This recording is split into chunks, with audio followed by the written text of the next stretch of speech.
Auzubillahi mina shaitanir rajim. Bismillahirrahmanirrahim. Alhamdulillahi rabbil alamin.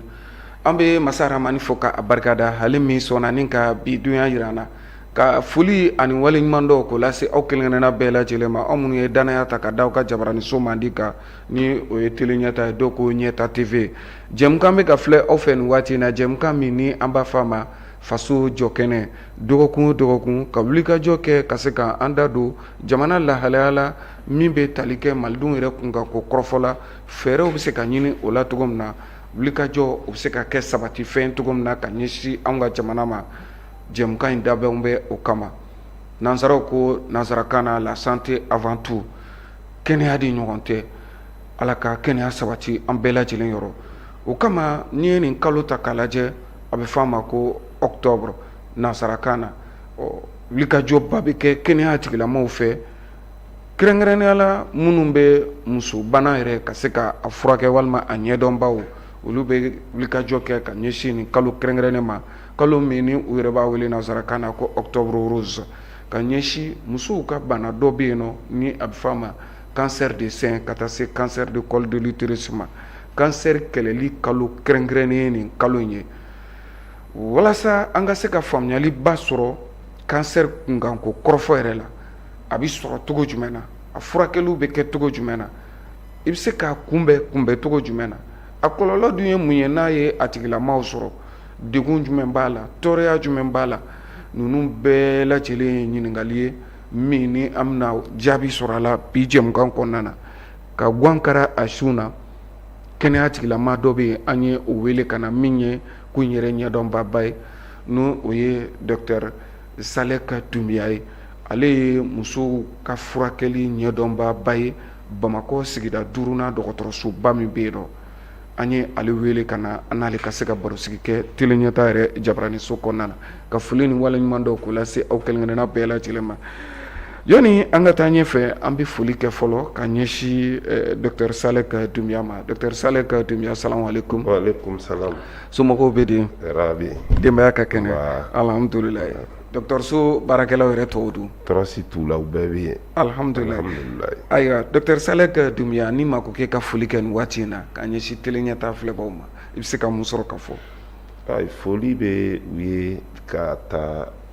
direction na ka taa se fo planton laban ma. Tabarikala. Parce que ni wagati in na ka dɔgɔtɔrɔw wele ka na émission kɛ, alhamdulilayi, ka population kunnafoni, o ye koba ye. Donc o fasoden ɲumanya baara mun n'aw bɛ k'o kɛ, Ala k'o sabati toujours. Ala ka aw mɛn a la. Amina yarabi. Ala ka yɔrɔ jidi ka yɔrɔ barika. Amina yarabi. Foli de bɛ n bolo k'a fɔ. Tabarikala. An bɛ i yɛrɛ fana fo k'i waleɲuman dɔn, bari n'i ko ko dɔgɔtɔrɔ ye o ye i b'a sɔrɔ mɔgɔ dɔ sigilen bɛ a tɔn kɔfɛ aran na, nka ka ci bɛɛ lajɛlen bila, nka bɛɛ lajɛlen fana ye faamuya bɛ se ka di jamana kɔnɔdenw ma cogo min na, i y'i ka ci bɛɛ lajɛlen bilali min kɛ ka na an ka wele jaabi walasa an ka faamuyali di jamana kɔnɔdenw ma bi ni bana in kunkanko kɔrɔfɔ la. An bɛ o foli n'o bonyamasegin kɛ ka taa yɔrɔ tele ɲɛta yɛrɛ ɲɛmɔgɔyaso ka bɔ o yɔrɔ. Ayiwa Dr Salek Dunbiya, ka a daminɛ fɔlɔ an ko octobre rose. Octobre rose yɛrɛ ye mun ye, a nana cogo jumɛn na, mun bɛ k'a kɔnɔna na kalo kɛrɛnkɛrɛnnen ye? Effectivement, bon, octobre rose a nana, je pense que a ko bɛ sen na, a bɛ san 41 ɲɔgɔn bɔ. A daminɛra Américains fɛ yen de. L'Amérique jamana kan. Musow de farala ɲɔgɔn kan k'a fɔ ka taa dépistage kɛ sein na. Ka sɛgɛsɛgɛli kɛ sin bana la. Donc ka octobre kɛrɛnkɛrɛnya o la pour que mɔgɔw bɛ se ka caya cogo min ka taa bana in dépistage kɛ, ka taa sɛgɛsɛgɛli k'u yɛrɛ la pour que cancer du sein bɛ se ka diminuer cogo min. Donc o de kɔfɛ a daminɛra yen de. Bon, jamana bɛɛ donna parce que miiriya ɲuman don, ko ɲuman don. Mali b'a kɛ san o san octobre kɔnɔ an bɛ activité baaraw caya. Baaraw bɛ caya ka ɲɛsin ko fila ma, cancer du sein, cancer du col, bon mun bɛ da muso sin na ani bon bɛ da wolonugu la. Parce que Mali kɔnɔ olu fila de faralen don ɲɔgɔn kan, an ka sariya gafew y'a fɔ cogo min. U fila de kɛlɛ bɛ kɛ ɲɔgɔn fɛ. K'a kɛ ɲɔgɔn fɛ. Donc ko k'o da kun caman kan peut-être an da bɛna se ni ala sɔnna ma ayiwa ala ka ani sababa bɛɛ o b'a to an ye faamuyali sɔrɔ octobre rose in yɛrɛ kan n'o ye kalo kɛrɛnkɛrɛnnen ye ayiwa docteur Salek Doumbia n'i ye cancer de sein cancer de col de l'utérus nin ye musow ka lajarabi bana ye min ni a degun ka bon kosɛbɛ kosɛbɛ an balakaw yɔrɔ a lahalaya ni maa ye ɲininka a la bi an ka jamana yɛrɛ kɔnɔna na i bɛ se ka mun sɔrɔ ka fɔ a la. bon n bɛ se ka mun fɔ o la c'est que a situation lahala yɛrɛ bi jamana in kɔnɔ a cancer fila de ka ca musow fɛ kosɛbɛ o ye fɔlɔ ye a ka ca n'i ye kansɛriw bɛɛ ta bon mun b'i da sin na ni wolonugu sin ta ye bɛna première position na wolonugu ta ye o bɛ n'i jɔ jɔyɔrɔ fɔlɔ la jɔyɔrɔ fɔlɔ wolonugu ta ye filanan ye o ye Mali situation actuelle ye filanan a bɛ musow minɛ ka ca a b'u minɛ wagati min fana na o wagati b'a sɔrɔ a taara ɲɛ kosɛbɛ bana taara ɲɛ kosɛbɛ o bɛ yirali kɛ k'a fɔ bana in bɛ passer ni étape caman de ye donc mɔgɔw tɛ taa dɔgɔtɔrɔso la ka caya a situation lahalaya dɔ fana bɛ yen c'est que n'a ye mɔgɔ 100 o 100 n'a ye mɔgɔ 100 ɲɔgɔnna minɛ i bɛ taa sɔrɔ a bɛ dankari kɛ tilancɛ bɛɛ la. Allahu akibaru. Donc parce que bana tɛ diagnostiqué a tɛ lakodɔn joona wa n'a lakodɔnna fana a furakɛli ka gɛlɛn a bɛ temps ta donc Mali situation kɔnɔna bakuruba la an bɛ se k'o de fɔ. donc ni ne y'a faamuya k'a daminɛ Bamakɔ yan ka se hali an ka togodaw ma Mali duguba wɛrɛw an bɛ se k'a fɔ a banabaatɔ hakɛ ka ca. a ka ca a ka ca a ka ca a ka ca kosɛbɛ parce que ni an ka donnew yɛrɛ la sin ta bɛ 22% de la c'est-à-dire n'i ye mɔgɔ 100 ta mɔgɔ 22 Allahu akibar an balakaw yɔrɔ an balakaw la kɔli ta n'i ye mɔgɔ 100 ta n'o ye wolonugu ta ye wolonugu ta mɔgɔ 18 ɲɔgɔnna b'o la bon o ye données kɔrɔlenw ye données minnu ye 2022 ye données kuraw peut-être olu bɛna bɔ a tɛ mɛn baara bɛ ka kulu kan Allahu akibar pour dire que a bana ka ca musolakaw fɛ yen kosɛbɛ. Allahu akibar docteur Salek Doumbia o b'a yira k'a fɔ bi ni jɛmukan in nafaba bɛna k'a la ka ɲɛsin malidenw yɛrɛ tila bɛɛ lajɛlen ma ni jɛmukan in an bɛ se k'a fɔ hali n'a tun ma kɛ a kɛkun tun b'a la docteur Salek Doumbia. kɛkun b'a la parce que fɛn fɛn cancer du col et du sein ye bon wolonugu bon ani sin bon n'i ye o ta n bɛ tilen k'o fɔ n'i ye musow yɛrɛ bɛ fatu ko mun na n'i ye jiginni bɔ a la ni i échappera jiginni na fatuli la cancer fila ninnu a ka gɛlɛn u k'i jɛ donc o message sugu de kan ka passer population k'o faamuya ka wuli ka se dɔgɔtɔrɔso la pour que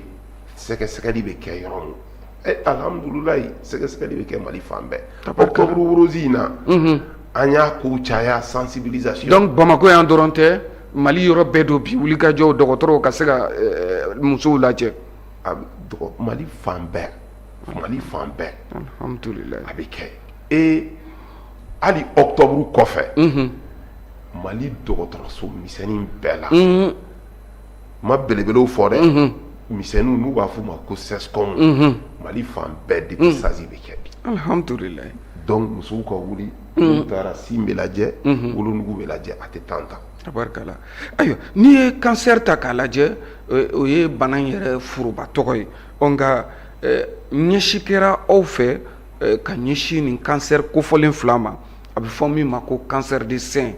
min ye sin ta yɔrɔ ye ka taa se cancer de col de l'utérus ma n'o ye wolonugu ta yɔrɔ ye nka munna nin fila de taara ka aw sinsin nin kan hakilina jumɛn b'o la i bɛ se ka ɲɛfɔli k'o la an ka faamuyali sɔrɔ la docteur Salek Doumbia. ko n y'o réponse fɔ parce que n'i ye jamana yɛrɛ ta an bɛ jateminɛ kɛ bana minnu ka ca kosɛbɛ an b'olu bila an ka prioritew kɔnɔ kansɛriw ka ca mais cancer fila bɛ yen olu de bɛ dankari kɛ bon fila muso la kosɛbɛ o ye sin bon ye ani wolonugu bon n'i y'a jate mina diɲɛ yɛrɛ kɔnɔ musow fɛ yen nin cancer fila de fana bɛ tiɲɛli kɛ a kɛra farafinna a kɛra farajɛla a kɛra américain fɛ yen nin de bɛ position fɔlɔ kan sin ta ani wolonugu ta donc farafinna fana ka na Mali kɔnɔ nin fila de bɛ première position fɔlɔ ou filanan sin ou bien col donc an ka priorité bɛ bila olu de kan parce que olu de ka ca o de kama aw yɛrɛ wuli ka jɔba sabati ka ɲɛsin nin ma ka se ka aw disi da la an balakaw maaw bɛ se ka lafiya yɛrɛ sɔrɔ cogo min na bari aw yɛrɛ y'a ye a degun ni a kasara a bɛ ka bonya ka taa fɛ ayiwa docteur Salek Doumbouya maa dɔ bɛ tele kɔrɔ sisan i n'a fɔ an n'a ɲɔgɔnnaw bɛɛ lajɛlen bɛ ɲininkali kɛ o ye ɲininkali dɔ ye mun dun bɛ nin bana kofɔlen in ka a sababuya cancer du col de l'utérus cancer du sein nin bana in a sababu ye mun ye mun de b'a sababuya mun y'a a bɛ sɔrɔ cogo jumɛn na dɛ bon nin n'an bɛ kuma kɔnɔ n b'u bɔ ɲɔgɔn na dɔɔni n bɛ sin ta n'i ye cancer di sein ta o bɛ fɔ bon mun bɛ da sin na k'a fɔ ko nin fɛn kelen b'a to ko bon in bɛ bɔ i la o tɛ yen dɛ mais fɛnw de bɛ yen n'olu yer'i la olu taamaserew mana y'i la a ka ca Ala fɛ bana in bɛ se k'i sɔrɔ o fɔlɔ-fɔlɔ ye mun ye fɛn dɔw bɛ yen an se b'olu la fɛn dɔw bɛ yen an se t'olu la bana mana i ba sɔrɔ ou bien i kɔrɔmuso ou i dɔgɔmuso o sin bana mana olu sɔrɔ o ye facteur ba ye i kan k'i janto i yɛrɛ la filanan muso minnu bɛ koli ye joona ani koli ka ma tigɛ joona olu i tɛ se k'o changer o ye Ala ka kɛ ye o ye Ala ka kɛ dɔw bɛ yen n ye génétique mutation génétique bɛ kɛ dɔw la farikolo yɛrɛ kɛcogoya farikolo yɛrɛ la gène dɔw bɛ yen olu bɛ dérégler olu bɛ dérégler cogo min o cogow tɛ dɔnnen kosɛbɛ n'olu bɛ muso mun na o bɛ se ka kɛ mais facteur dɔw bɛ yen an bɛ se k'olu changer a bɛ f'olu ma facteur modifiable bonya ka bonya o man ɲi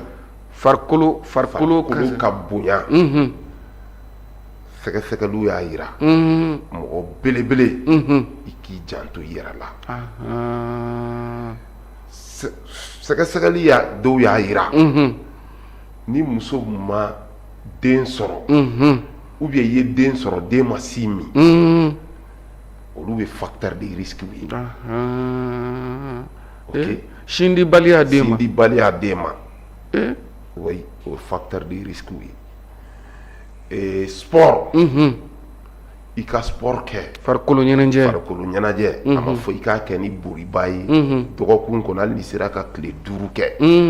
o b'a to graisse minnu bɛ fari la u bɛ bɔ yen hali k'i tagama ka ɲi kosɛbɛ olu fɛnw olu ye facteur modifiable ye fɛn dɔw bɛ yen o ka ɲi kosɛbɛ an da bɛna se o ma mais il faut que o bɛ jate prévention kɔnɔna fɛ n'o autopalpation an da bɛna s'a ma tabarikala mais n b'a fɛ ka mun fɔ nin facteur de risque ninnu ni n y'u fɔ nin kɔrɔ tɛ ko ni a b'i la dɔrɔn k'i bɛ cancer kɛlɛ ko ne nin dɔ yir'i la i k'i janto ninnu de la i k'i hakili to i yɛrɛ la k'i hakili to ninnu de la fɛnw ka ca mais ni population sera k'i janto ninnu na a ko bɛ nɔgɔya kosɛbɛ alhamdulillah ayiwa maintenant ni n bɔra o la n bɛna col ta la wolonugu ta facteur de risque kelen bɛ yen n bɛ n da don o la kosɛbɛ ale bana ale cancer furakɛli ka nɔgɔn ni wa ka nɔgɔ cogo di en termes de prévention ka nɔgɔ parce que ale bɛ sɔrɔ cɛ ni musoya de fɛ ale bana virus de b'ale la virus de b'ale provoquer o virus in bɛ sɔrɔ cɛ ni musoya de cɛ cɛ ni musoya sira kan banakisɛ in bɛ sɔrɔ o de fɛ donc c'est pour cela a bɛ fɔ minnu ye cɛ ni musoya daminɛ joona ani minnu ni cɛ ni musoya b'a kɛ ni mɔgɔ caman ye olu bɛɛ ye facteur de risque de ye cancer du col t'a la donc o ye virus ye virus mun n'a bɛ sɔrɔ o fɛ n'a sɔrɔ l'o fɛ a b'i da wolonugu kan n'a y'i do kan a bɛ tiɲɛli don dɔɔni fo ka taa se a ma cancer bɛ yɛrɛ ma donc facteur fɔlɔ mun ni an bɛ se k'o kɛlɛ o yɔrɔ la cɛ ni musoya ka denmisɛnninw ka kɔlɔsili kɛ yɛrɛminɛ kɛ u kan'o daminɛ ni se yɛrɛ bɛ fo furu kɔnɔ ni mun y'a daminɛ ni partenaire man ka caya o tɛmɛnen kɔfɛ infection mun bɛ musow minɛ kojugu ka dama tɛmɛ garisɛgɛ bɛ don o la muso caman garisɛgɛ bɛ don u b'a fɔ ma lenminɛnpo ni fɛnw k'olu furakɛ kosɛbɛ ka ɲa a ka furakɛ ka ɲa olu bɛ se ka kɛ facteur favorisant ye mun bɛ bana in cari mun b'a to a bɛ se k'i sɔrɔ fana o ladilikanw bɛ n bolo o de ye an k'an baser o kan kosɛbɛ ka population informer o la o de ka ɲi tabarikala donc o b'a jira k'a fɔ cancer du col de l'utérus ka taa se cancer du sein ma ninnu ye ka se ka a sababuyaw dari nana don o la ni sa ka se ka walawalaliw kɛ dɔw bɛ yen o ye ala ka latigɛ yɛrɛ ye jɔn ka ala ka lajarabi walima farikolo yɛrɛ dancogo ye nka tuma dɔ la dɔw yɛrɛ fɛnɛ bɛ yen an yɛrɛ bɛ se ka wuli ka jɔ kɛ olu la i n'a fɔ farikolo ɲɛnajɛ n'a ɲɔgɔnnaw i n'a fɔ ni infection ye muso minɛ a ka se ka wuli ka jɔ kɛ ka o traiter k'a ban farikolo la pewu olu n'a ɲɔgɔnna dɔw bɛ se ka na ni kisi ani tanga ye ayiwa o b'a to dɔgɔtɔrɔ Salek Doumbia an ka ɲininkali kɛ bamananw ko ten bana kunbɛn o ka fisa ni bana furakɛ cancer du sein cancer du col de l'utérus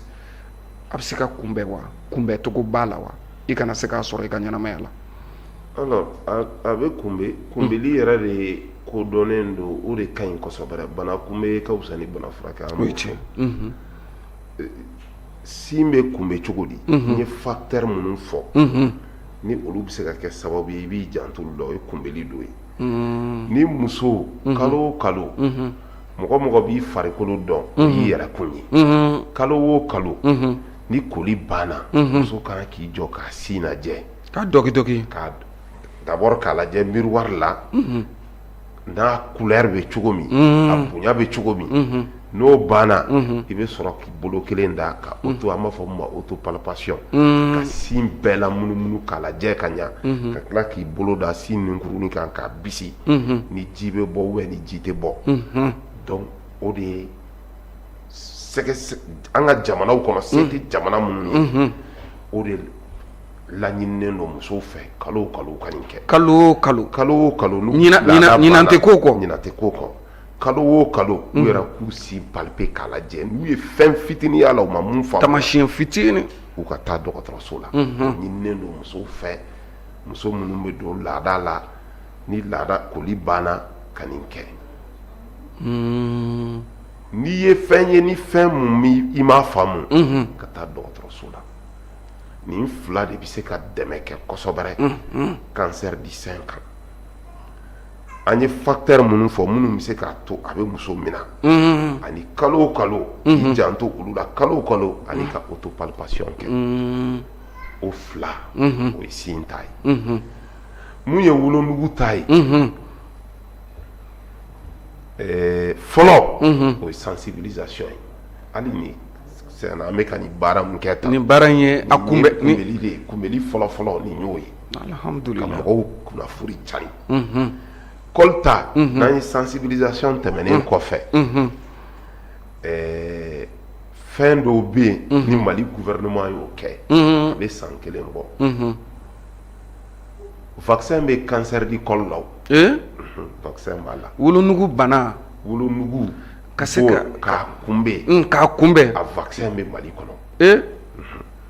a vaccin nana Mali kɔnɔ a bɛ san 1 bɔ ɲinan alhamdulillah 2024 novembre a lancement kɛra n profiter nin tableau in fɛ ni kunnafoni ka kunnafoni dɔw di n'i ye diɲɛ bɛɛ ta jamana minnu développer médecine n'u ka médecine développer vaccin o vaccin dontɔ jamana kɔnɔ population b'i opposer a la fɔlɔ a ma ɲi dɛ nin bɛ tan dɛ u b'a fɛ n tɛna don o a bɛ fɔ o ma la gestion des rumeurs an degilen don la o tɛ Mali dɔrɔn ye dɛ hali tubabu la vaccin natɔ mɔgɔw b'u opposer c'est pour cela n da sera o yɔrɔ ma population ka f'u ye se b'a t'an ye se mun b'an ye gouvernement ye vaccin kɛ f'u ye a bɛ kɛ musomaninw san 10 wa sisan a bɛ ka kɛ bɛɛ la fu falaki jamana yɛrɛ y'i jɔ ni o ye o musaka ye donc o vaccin bɛ yen o bɛ se ka kɛ sababu ye k'i kisi k'i tanga wolonugu bana ma min bɛ an balakaw sɔrɔ ni vaccin tɛmɛnen kɔfɛ n da bɛna se mun ma fana i ka wuli i yɛrɛ ye musow u ka taa dɔgɔtɔrɔso la k'a fɔ an nana si lajɛ ani wolonugu o ka suma an fɛ yan dɛ dépistage ka sɔrɔ foyi t'i la o ka suma o de la ɲininen parce que o de b'a to bana bɛ détecter très tôt ka sɔrɔ a ma se cancer ma k'a furakɛ k'a ban o ye signe ye o ye wolonugu ta ye o ka suma an fɛ yan dɔgɔtɔrɔ kosɛbɛ sensibilisation in de b'a to mɔgɔw bɛ wolo aw bɛ ka nin baara mun kɛ tan c'est ça donc n'an taara dépistage ka kɛ dépistage mana kɛ wolonugu da la k'a lajɛ n'a sɔrɔla bana in tagamasere bɛ a ma kɛ cancer ye a bana cancer labila bɛ yen a bɛ se ka furakɛ k'a ban pewu alhamdulillah o yɔrɔ bɛɛ il faut que o message de ka fɔ population ye tabarikala population k'o dɔn alhamdulillah ayiwa o bɛ kɛ sababu ye an ka ɲininkali dɔ kɛ ɲininkali min bɛ tali kɛ furakɛli kɛcogoya kan cancer du sein cancer du col de l'utérus ninnu bana ninnu a bi furakɛ wa a furakɛcogo bɛ cogoya jumɛn na anw ka jamana kɔnɔna na walima anw ka jamana furakɛli tɛ se ka ɲɛsin a ma a bɛ taa jamana wɛrɛ kɔkan jamana de la wa furakɛliw bɛ taa bila sen kan wa ninnu bɛɛ lajɛlen an bɛ fɛ ka o ɲɛdɔn Dr Salek Doumbia nka yanni walawalali ka di o la an bɛ taa sɛgɛnlafiɲɛbɔ la sɔɔni dɔrɔn an bɛ segin ka na i ka se ka na i da don furakɛli la an ka se ka faamuyali sɔrɔ la a kan sɔɔni. يما موالي الهوى يما موالية يما موالي الهوى يما موالية بسمة بتقهر الهموم والأمل يملاها عمر الظلم ما يدوم وأرضك ما بننساها بسمة بتقهر الهموم والأمل يملاها وأرضك ما بننساها والكون كله بيحضر لعرس الحرية لما أموال الهوى يما أموالية foli ani waleɲuman dɔ ko lase aw kelen-kelenna bɛɛ lajɛlen ma an bɛ segin ka na an ka jɛmukan kɔnɔna na jɛmukan min ni an b'a fɔ a ma faso jɔ kɛnɛ min bɛ ɲɛnamaya teleɲɛta yɛrɛ jabaraniso sanfɛ dɔgɔkun o dɔgɔkun bi ma welele o ye Dr Salek Doumbia ye ale ye musobana ɲɛdɔnbaba don Bamakɔ yɛrɛ sigida 5nan dɔgɔtɔrɔsoba la o cogo kelen na a ka wulikajɔ walima a ka cɛsiri nin kalo kɛrɛnkɛrɛnnen kɔnɔna na an b'a fɔ min ma ko octobre rose ka ɲɛsin musow lajarabibana min bɛ o sɔrɔ ni an b'a fɔ ma ko cancer de sein n'o ye sin bana ye ka taa se cancer de col de l'utérus ma ni o ye wolonugu yɛrɛ bana ye nin bana in kɛn bɛ gɛlɛyaba ye bi-bi in na ka ɲɛsin an balakaw ma min ni a dekun ka bon kosɛbɛ kosɛbɛ wa a bɛ kɛ sababu ye fɛnɛ ka maa caman bɔnɛ a nin na san yɛrɛ kɔnɔna na an balakaw la jamana kɛn bɛ ka wuli ka jɔ kɛ ka ɲɛsin nin bana kofɔlenw ma Dr Salek Doumbia ninnu ye a cɛsiri kɛbaaba ye o kama an ye a wele an n'ale de bɛ barosigi la ci bɛɛ lajɛlen bilara a fɛ ka na ka se ka jamana kɔnɔdenw yɛrɛ bilasira ayiwa Dr Salek Doumbia ɲininkali tun nana da yɔrɔ min na cancer de sein cancer de col de l'utérus a kɛra sin bana ye a kɛra wolonugu bana ye ni nin bana kofɔlen ninnu ye sɔrɔ furakɛli ba a bɛ se ka furakɛ wa furakɛ cogo b'a la wa a furakɛ cogo bɛ kɛ cogo jumɛn na anw ka jamana kɔnɔna na tout à fait ni nin bana ninnu y'i sɔrɔ n y'a fɔ cogo min a problème ye mun ye k'a kunbɛn o de ka ɲi mais n'a y'i sɔrɔ souvent Mali kɔnɔ yan an b'a jansi kɛ wagati min na a kodɔn tuma min o b'a sɔrɔ a taara ɲɛ donc furakɛli ka sɛgɛn a bɛ banabagatɔw bɛ sɛgɛn dɔgɔtɔrɔw bɛ sɛgɛn wa a bɛ temps fana ta c'est pour cela a bɛ fɔ a banabagatɔw ma k'i bɛ bila parcours de soins de kɔnɔ cancer ye bana ye k'a fɔ n donna dɔgɔtɔrɔso kɔnɔ dɔrɔn ka taa a furakɛ ka boli ka bɔ o tɛ o bana tɛ o tɛ et puis mɔgɔ kelen tɛ se k'a furakɛ nka non dɔgɔtɔrɔw de bɛ sigi n'a yer'i la réunion dɔw bɛ yen an b'o kɛ fɔlɔ an bɛ bana mana y'i la an b'a jateminɛ kɛ bana in taara ɲɛ wa a ma taa ɲɛ n y'a fɔ Mali kɔnɔ a bɛ ye minnu na i bɛ taa sɔrɔ a caman taara ɲɛ mais n'anw ye sɛgɛsɛgɛli kɛ n'a taara ɲɛ wa a ma taa ɲɛ an bɛ dossier labɛn ni dossier labɛnna réunion bɛ kɛ dɔgɔtɔrɔ jolenbaw minnu yɛrɛ bɛ baara kɛ cancer dɔrɔn kɔnɔ u bɛ sigi k'a fɔ yala nin furakɛli bɛ kɛ cogo di an bɛ a opérer de fɔlɔ wa an bɛ chimiothérapie de kɛ fɔlɔ wa an bɛ radiothérapie de kɛ fɔlɔ wa an bɛ nin olu bɛɛ réunion de bɛ kɛ donc n'olu kɛra a bɛ fɔ a nin banabagatɔ in na nin de ka kan ma an ka fɔlɔ ka nin kɛ an ka fɔlɔ ka chimio kɛ ka dɔ bɔ kuru volume na après an b'a opérer wa an ka fɔlɔ ka opérer u bɛɛ réunion de bɛ kɛ c'est pour ça mɔgɔ kelen da tɛ se ka don a furakɛli la et que k'a fɔ aw ye nin bɛɛ furakɛli bɛ kɛ Mali kɔnɔ k'a ban pewu Mali dɔgɔtɔrɔw bɛ se ka nin jɔyɔrɔ bɛɛ fa chirurgien bɛ yan u b'a opérer oncologue bɛ yan minnu bɛ chimiothérapie kɛ radiothérapie bɛ yan o bɛɛ bɛ kɛ Mali kɔnɔ yan alhamdulillah degun kɔni b'a kow la mais n'i ye cancer fɔ dɔrɔn i ye degun fɔ parce que bana mun don bana in hali n'a furakɛra k'a ban i b'i ka diɲɛlatigɛ tɔ kɛ surveillance de la dɔgɔtɔrɔso la i bɛ su ne tun ka ɲininkali bɛ na s'o ma bana don min bɛ furakɛ k'a ban pewu wa a kɛra cancer de sein ye a kɛra cancer de col de l'utérus k'a ban pewu mais n y'a fɔ a bɛ furakɛ cogo di k'a ban soli ka wuli n'i wulila ka dɔn joona o la anw bɛ se k'a furakɛ k'a ban a b'i ko yiri n'i ye yiri turu bi sini n'i y'a bɔ i b'a bɛɛ bɔ facilement mais n'a kɔgɔra ka san 10 kɛ ka lili don dugu la kosɛbɛ i b'a tigɛ mais a ka gɛlɛn o ye tiɲɛ ye n'i wulila joona a dɔnna joona a bɛ furakɛ k'a ban mais n'a dɔnna tardivement o furakɛli kɔni nɛgɛsi nagasa caman bɛ k'o la nka musaka ko a sɔngɔ bɛ sɔn ka caya dɛ a furakɛli cancer de sein b'o la cancer de col de l'utérus b'o la n'i ko k'i b'a furakɛ anw ka jamana kɔnɔ a fura sɔngɔ o bɛ sɔn ka kɛ a ka ca ni cancer dépistage ye fu ye surtout octobre rose in na a bɛ ka kɛ fu sɛgɛsɛgɛliw ye fu ye sin ni wolonugu mais ni cancer yer'i la furakɛli kuma ka ca jamana bɛ dɔw ta en charge mais caman bɛ yen o bɛ bɔ i kun donc a musaka ko yɛrɛ de ye problème ye parce que bilanw dili bɛ caya fura dɔw bɛ yen olu bɛ san fura dɔw bɛ jamana bɛ jɔyɔrɔ dɔw fin mais dɔw bɛ yen olu furaw i yɛrɛ de b'olu san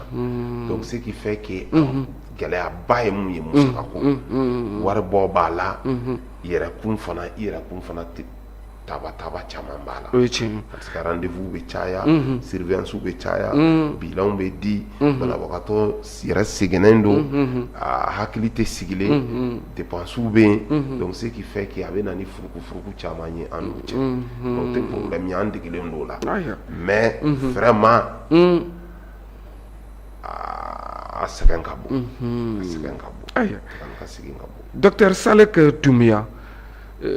ɲanamaya ko o ko ni a kɛra bana ye a kɛra o n'a ɲɔgɔnna wɛrɛw ye, cancer du sein bana min bɛ musow minɛ o sin na ka taa se wolonugu ma ni o ye cancer du col de l'utérus ye, n'a y'i sɔrɔ ɲanamaya la walima ni bana ninnu ma n'i sɔrɔ a kɔlɔlɔw bɛ se ka kɛ mun ye? Kɔlɔlɔw a degun ka bon dɛ, an bɛ se k'a fɔ banabaatɔ yɛrɛ kan, hali a furukɛ a somɔgɔw, ka taa se ni yɛrɛ bɛ se ka to bana o bana na, o kɔlɔlɔ o ka bon sa dɛ Docteur Salek Doumbia, a kɔlɔlɔw bɛ se ka kɛ mun ye ɲanamaya la? Kɔlɔlɔ fɔlɔ bɛ tali kɛ banabagatɔ yɛrɛ kan, a yɛrɛ kun fɔlɔ kan, a yɛrɛ kun, surtout aspect psychologique, a bɛ effondrer de complètement hami kunkolo la, a bɛ hami, a bɛ jɔrɔ, makari. N bɛ sa tuma jumɛn parce que a b'an kun na cancer man'i minɛ dɔrɔn saya de wagati sera. N bɛ sa wagati jumɛn, n b'a kɛ cogo di, n kɔ bɛ cogo di, hami, o yɛrɛ ka jugu adamaden ma. O ye tiɲɛ ye, o yɛrɛ hami ye a dama kɔlɔlɔ ye. Da bana bɛ mun da farikolo yɛrɛ kan, o fana sɛgɛn bɛ yen. O kɔfɛ ni a bɔra banabagatɔ la, a ka sigida dukɔnɔ mɔgɔw sɛgɛn kojugu, sɛgɛn bɛ kɛ, lafiya tɛ yen, wari bɔ, wuli ka jɔ, taga ni ka segun, o sɛgɛn bɛ kɛ banabagatɔ kan. Bon n'o kɛra surtout muso, n'a sɔrɔla muso de ye du pilier, muso de ye jamana pilier, ni o kɛra denninw bɛ yen, a kuma ka ca dɛ, o ye sɛgɛn baba de ye, an da kan ka s'a ma. O tɛmɛnen kɔfɛ sɛgɛn bɛ kɛ anw yɛrɛ banabagatɔ, anw yɛrɛ dɔgɔtɔrɔw, parce que foyi man di anw ye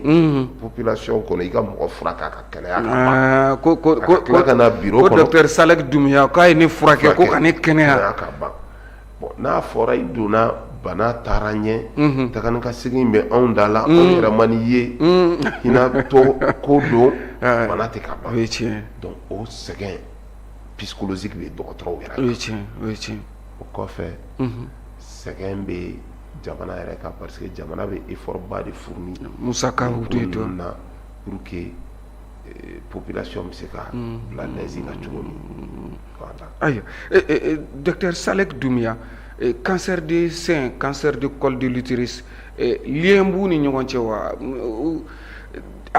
Cancer du sein bɛ se k'i sɔrɔ ka sɔrɔ cancer du col de l'utérus m'i sɔrɔ wa? Walima u bila bɛ ɲɔgɔn na de, walima ni dɔ y'i sɔrɔ dɔ b'i sɔrɔ diyagoya la wa, walima u tɛ tali kɛ, walima a gulon bɛ ɲɔgɔn na wa? A ko bɛ cogo di? Lien ye mun ye ninnu ni ɲɔgɔn cɛ? U tɛ lielen ɲɔgɔn na, u tɛ lielen ɲɔgɔn na, mais mun b'u to u bɛ ɲɔgɔn sɔrɔ, a fila bɛɛ ye muso bon de ye, a fila bɛɛ fila de bɛ aran fɔlɔ ni aran filanan na,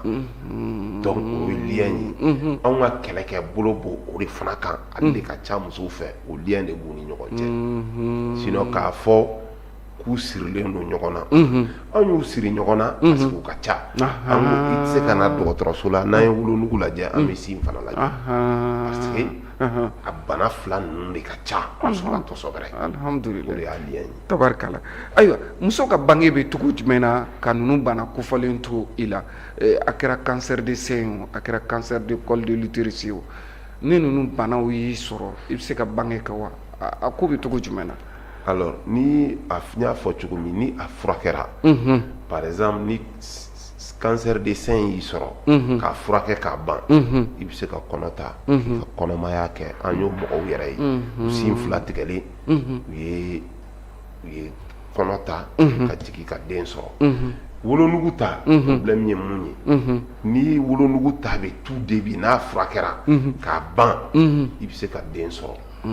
mais olu bɛɛ surveillance de bɛ kɛ mais wolonugu bɛɛ mana tigɛ ka bɔ yen den sɔrɔ ko kuma tɛ yen dɛ o kɛra opération ye donc o de il faut que mɔgɔw k'o faamuya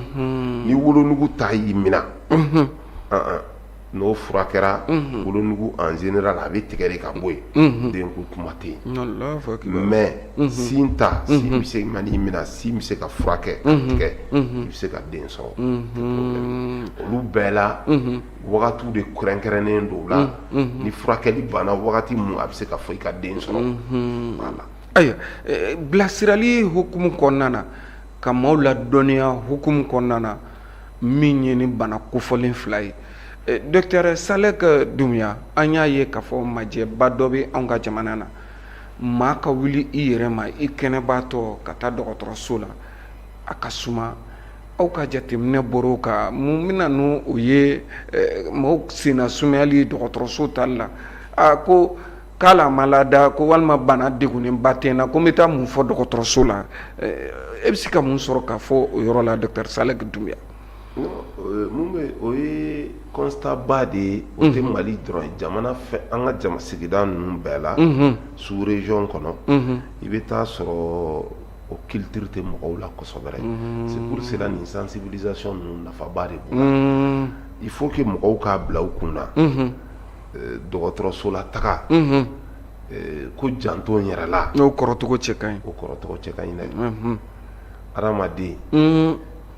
ni sensibilisation kɛra i ka bɔ nin kalama i ka wuli yɛrɛ i ka taa i janto i yɛrɛ la o ka ɲi dɛ o ka ɲi mais u tɛ taa dɔgɔtɔrɔso la facteur caman fana bɛ yen mun bɛ se ka o expliquer don tu sais ni sɔrɔ tɛ ten ni dɔgɔtɔrɔso musaka min bɛ bɔ ka tike ta ka lajɛli kɛ olu fɛnw caman bɛ yen ani dunuya yɛrɛ gɛlɛyalen don bi ka se yɔrɔ dɔ olu facteurs fana bɛ yen mais o man kan k'a to k'i ban ka taa dɔgɔtɔrɔso la i k'i sigi fo tiɲɛli ka don i kun c'est pour cela sensibilisation in ne bɛ se k'o de fɔ barrière man kan ka kɛ bi mɔgɔ si ye k'i ka ban ka taa dɔgɔtɔrɔso la Bamako kɔni n'en parlons pas i bɛ bɔ yɔrɔ o yɔrɔ i bɛ dɔgɔtɔrɔso dɔ bon Mali sigida bɛɛ la dɔgɔtɔrɔso b'a bɛɛ la CESCOM bɛ yɔrɔ alhamdulillah sɛgɛsɛgɛli in dun bɛ se ka kɛ CESCOM fana la gouvernement y'a kɛ sariya ye ka kɛ programme ye nin sɛgɛsɛgɛli in CESCOM bɛɛ k'a kɛ ka don paquet minimum d'activité kɔnɔ donc i kɛra Bamako i kɛra région na i kɛra cercle la i kɛra togoda la dɔgɔtɔrɔso i mana taa mɔgɔw formera u bɛ se k'a kɛ alhamdulillah n bɛ se k'o de fɔ nin yɔrɔ la tabarikala o bɛ kɛ sababu ye maaw na u hakili to u yɛrɛ la wulikajɔ minnu kan ka bila sen kan ka se dɔgɔtɔrɔso la bamananw ko ten bana kunbɛn o ka fisa ni bana furakɛli ye cancer de sein cancer de col de l'utérus kɔlɔlɔ minnu b'a la Docteur Salek Doumbia a y'olu ɲɛfɔ yani a ka se o dankun na ni wulila ka se dɔgɔtɔrɔso la joona walima i kɔnna k'a dɔn joona ka fɔ ni bana kofɔlen de kɛra i garisɛgɛ ye furakɛliw bɛ kɛ cɛsiriw bɛ bila sen kan wulikajɔw bɛ bila sen kan a dɔ bɛ dɔ la i ka kan ka musaka kolo girin min don bana yɛrɛ furakɛli la i ka kan ka taga ni ka segin banbali min kɛ dɔgɔtɔrɔso la fu bɛ siri o dan na Docteur Salek Doumbia bamananw ko banbali jate dɔn nin baro in nafa bonyana kosɛbɛ kosɛbɛ anw yɛrɛ minnu ye ɲininkali kɛbaaw ye minnu bɛ ka tele ɲɛtaa filɛ nin waati in na ni maa ko k'e k'i to nin kɛnɛ kan ka kɔrɔfɔ labanw fɔ ani welekan labanw k'o da malidenw yɔrɔ e bɛ se ka mun sɔrɔ ka fɔ yani an n'i ka sigi wɛrɛ cɛ bari an b'a jigiya ka fɔ an ka sigi laban tɛna kɛ nin ye Docteur Salek Doumbia. Bon n bɛ welekan min fɔ population ka dɔn ko bana in bɛ yen ko bana in tiɲɛli nɔ man ɲi et que solution b'a la solution ye mun ye ka wuli ka taa dɔgɔtɔrɔso la k'i yɛrɛ lajɛ ni o message sera ka faamuya ka taa dɔgɔtɔrɔso kɔnɔ ka wuli ko ne nana bon sɛgɛsɛgɛli de kɛ bon mun bɛ tali kɛ sin na ani wolonugu o message de bɛ ne bolo k'a fɔ et que anw bɛ satisfait et que k'a fɔ mɔgɔ man kan ka don dɔgɔtɔrɔso kɔnɔ bi ka bɔ ni fɛn wɛrɛ tɛ yen ka sɔrɔ i wolomugu ni sin ma lajɛ an b'o fana fɔ hali ni population wulila ka taa ni dɔgɔtɔrɔ m'a kɛ i b'a fɔ dɔgɔtɔrɔ a ka di ne i ka n sin ni wolonugu lajɛ parce que an y'a mɛn ko o bon fila bɛ ka dankari kɛ muso la et que filanan mɔgɔw ka bɔ u den minnu bɛ san 10 na ka t'u vacciner npogotiginin fitinin bɛ maa o maa bolo n'a si ye san 10 sɔrɔ san 10 i ka taa dɔgɔtɔrɔso la vaccin bɛ a bɛ ka kɛ fu. Alhamdulillah. Ayiwa docteur Saleh an tɛ bɔ kuma la nin yɔrɔ in na kɔrɔfɔ an bɛ se k'a fɔ a ɲɛsira musow ma nka cɛw fɛnɛ bɛ se ka musow bolo minɛ ka taa n'u ye dɔgɔtɔrɔso la nin na wa ani i balimamuso yɛrɛ bɛ ka bilasiralikan d'a ma bari cɛ caman bɛ ka an filɛ nin waati in na e bɛ se ka mun fɔ an falakaw yɛrɛ ye dɔgɔmuso b'an minnu na kɔrɔmuso minnu b'an na denmuso b'an minnu bolo an furumuso yɛrɛ cɛw jɔyɔrɔ fɛnɛ ba bɛ nin ko in na dɛ. cɛw jɔyɔrɔ b'a la parce que cɛw de mana wuli ka olu de bɛ se ka musow encourager ka t'u kɔ denmusow balimamusow ani furumusow an'an baw k'a fɔ taa dɔgɔtɔrɔso la taa lajɛli kɛ n'i bɛ se ka taa bila o de ka ɲi i yɛrɛ ka bila ɲɛ ka taa n'a ye n'i tɛ se k'o kɛ i k'a kuma f'a ye k'a fɔ a ka taa ka sira don a kɔrɔ kan. o fana ye anw ka rôle ye komi an bɛ ka nin rôle minnu kɛ sensibiliser la population ka population sensibiliser ka tila an yɛrɛ ka sokɔnɔna la k'an ka mɔgɔw sensibiliser. Alhamdulillah tabarika donc o b'a yira k'a fɔ ni jɛmukan in maa o maa bɛ a filɛ i kɛra cɛ o i kɛra muso ye i jɔyɔrɔ dɔ bɛ sensibilisation in na. bɛɛ jɔyɔrɔ b'a la. balimamuso b'i bolo denmuso b'i bolo kɔrɔmuso b'i bolo i ba yɛrɛ ka taa se o n'a ɲɔgɔnnaw ma ka bilasiralikan kɛ ka ɲɛsin nin ma. ayiwa ka kɔrɔfɔ kun cɛ docteur Saleh Doumbia ani folikan yani an ka sigi wɛrɛ cɛ i bɛ se ka mun fɔ. bon ne ye a fɔ cogo min n ka foli bɛ toujours ni n bɛ nin émission kɛ hakili bɛ taa mɔgɔba dama dama na minnu ye Mali cancer ko yɛrɛ n'i y'a ye bi anw bɛ ka baara kɛ lafiya la n ka foli bɛ taa olu ye n'o ye professeur Amadou Dolo a bɛ sɛgɛnnafiɲɛ bɔ la bi ani professeur Sinɛ Bayo Mali histoire cancer tɛ se ka ta olu kɔ olu tɛmɛnen kɔfɛ ka taa baara bɛ bi bi in na professeur Ibrahima Tekete bolo. Ibrahima Tekete n delila k'a ka interview ta. ale bɛ ka kɛlɛ kɛ nin ko la kosɛbɛ ale ka foli bɛ n ye. parce que olu de y'an formé k'an don nin ko in kɔnɔ. Alhamdulillah a diyara n ye u y'an bilasira a la n ka foli bɛ ale ye n ka foli bɛ baarakɛɲɔgɔn tɔw bɛɛ ye n ka sɛfu bɛɛ. Tabarikala parce que n'i y'a mɛn ne bi ma taa baara yɔrɔ n nana nin kɛ samariya don n bɛ n ka professeur Sumana Umar Tarawele fo quartier Mali la. quartier Mali dɔgɔtɔrɔso service ja n b'o fo ani médecin chef n'o ye Ahmed Diallo ye foli b'u bɛɛ ye n tɛ bɔ kuma kɔnɔ ni ma sage-femme fo dɛ n'olu de bɛ baara kɛ so fara tile kan wa olu jɔyɔrɔba de bɛ na olu de bɛ première ligne na nin bana in détecter yɛrɛ la n ka foli bɛ Mali sage-femme bɛɛ ye Mali sage-femme muso bɛɛ particulièrement n bɛ baara kɛ yɔrɔ min quartier Mali sage-femme. alhamdulillah alhamdulillah o de tun bɛ n bolo ka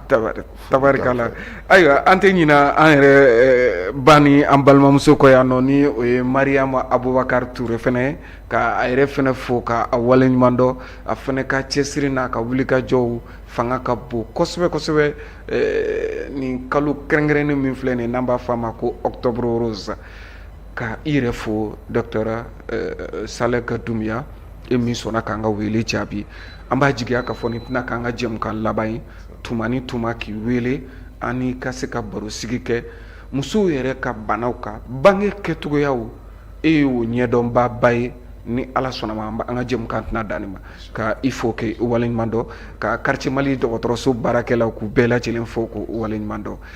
nin bɛ dansigi kɛ aw ka bi jɛmukan na ni o ye faso jɔ kɛnɛ ye maa welelen docteur Saleh Doumbia ale ye musobana ɲɛdɔnba ba ye Bamakɔ yɛrɛ sigida 5nan dɔgɔtɔrɔso min bɛ quartier Mali la bi masala bolila fɛn min kan o de ye cancer du sein ka taa se cancer du col de l'utérus ma n'o de ye musow ka sinna bana ye ka taa se wolonugu yɛrɛ bana ma. Nin ye bana ye min bɛ ka dankari kɛ musow la bi kosɛbɛ kosɛbɛ. O de kama kalo kɛrɛnkɛrɛnnen min talen don anw ka jamana kɔnɔ ka ɲɛsin nin baara in ma walima ni bana in kɛlɛli ma, an filɛ o kalo de kɔnɔna na. Min bɛ fɔ dɔrɔn ka kɔrɔfɔ kun cɛ n'o ye, o de ye musow ka wuli joona joona.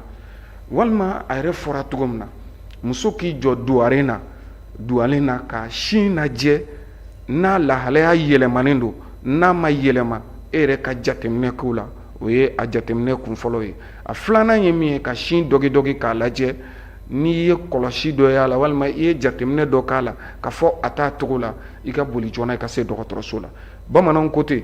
bana kunbɛn o ka fisa ni bana furakɛ. An b'a jigiya ka fɔ faamuyali na sɔrɔ aw kelenkelenna bɛɛ lajɛlen fɛ. An falaka minnu ye télé lajɛ, an balaka minnu ye télé ɲɛtaa lajɛ nin waati in na, an bɛ bɛɛ fo ka bɛɛ waleɲuman dɔn.